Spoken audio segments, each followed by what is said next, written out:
அண்ணன் லைனில் வராது, ஒரு நிமிஷம் இருக்குது. தம்பி, அன்புக்குனே தமிழ் சொந்தங்கள் அனைவருக்குண்ணே வணக்கம்ண்ணே. சொல்லுங்கண்ணே. மாலியம்மா கட்சியை விட்டு போகிற மாதிரி தெரியுது. அது போகாமல் இருக்க சமாதானப்படுத்துகிற மாதிரி இந்த கட்சியை ஆகா ஓகோன்னு பேசி ஒரு வீடியோ போட்டு. சரி. அன்பிற்கினே தமிழ் சொந்தங்கள் அனைவருக்கும் வணக்கம். இன்றைக்கி நம்ம தலைப்பை மாற்ற போகிறோம். என்ன தலைப்பு அப்படின்னா, இன்றைக்கி மாலியம்மாள் கட்சியிலிருந்து விலகிட்டாங்க.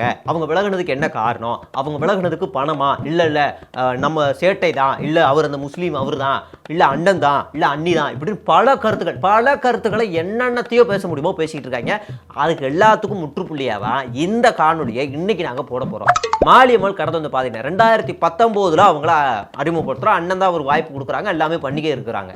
ஆனால் இந்த கட்சியை பொறுத்த வரைக்கும் அண்ணன் என்ன சொல்லியிருக்கிறாரு? முழு சுதந்திரம் கொடுத்துருக்காரு. நீ மேடை ஏறியா ஏறு, பேசுறியா பேசு, என்ன வேணாலும் பேசு, யாரை வேணாலும் பேசு, உனக்கு எல்லா முழு உரிமையும் இருக்குது, எதுக்கும் எதுவும் தடை இல்லை, என்ன வேணாலும் பேசு அப்படின்னு சொல்கிறாரு. அப்படி சுதந்திரம் கொடுத்துருக்காரு நம்ம அண்ணன் இந்த கட்சியில். ஏய், நீ பாட்டு கண்ட கருமத்தில் யூடியூப்ல பேசியிருப்பியா? இப்போ நான் பதில் சொல்லணுமா? உன் பாட்டுக்கு வீடியோ போட்டு போய்க்கே இருக்க. ஏய், வீடியோ போட வேணாம் வைட. சும்மா கண்டதை பேசிக்க கூடாது. இப்போ அச்சை மட்டும் இருக்கு. ஓகே, அதாவது நாம் தம்பிகள் கட்சியிலேருந்து மாலியம்மாள் விலகிட்டாங்க, தம்பிகள் விலகிட்டாங்க, 10 தம்பிகள் விலகிட்டாங்க. அந்த தம்பிகள்லாம் நாங்களே பார்த்ததில்ல. அண்ணனை கேட்குறாரு, இந்த தம்பிகள்லாம் யாரா நம்ம கட்சின்னு தெரியல. மாலியம்மாள் யாரா நம்ம கூட இருந்துச்சா, மேடையில் இருந்துச்சா தெரியல. நம்ம கூட போகிற மேடைகளில் எத்தனையோ பேர் ஏறுவாங்க, இறங்குவாங்க, என்னென்னமோ பண்ணுவாங்க தெரியல. சீட்டு கொடுத்த மாடா தெரியல. ஏன்னா அந்த அளவுக்கு அண்ணன் பரபரப்பாக கட்சிக்குள்ளே ஓடிக்கிட்டு இருக்காரு. அதனால யாருன்னே தெரியல. போனால் போகிறாங்க அப்படிங்கிற ஒரு மனநிலையில் தான் இன்றைக்கி வந்து கட்சி வந்து போய்கிட்டு இருக்கு. அந்த மாதிரியான நிலமையில தான் மாலியம்மா விலகிட்டாங்க அப்படின்னு சொல்லியிருக்காங்க. இந்த கட்சியிலேருந்து விலகிறவங்களுக்கு உண்மையாகவே மனசாட்சியே ஒன்றும் கிடையாது.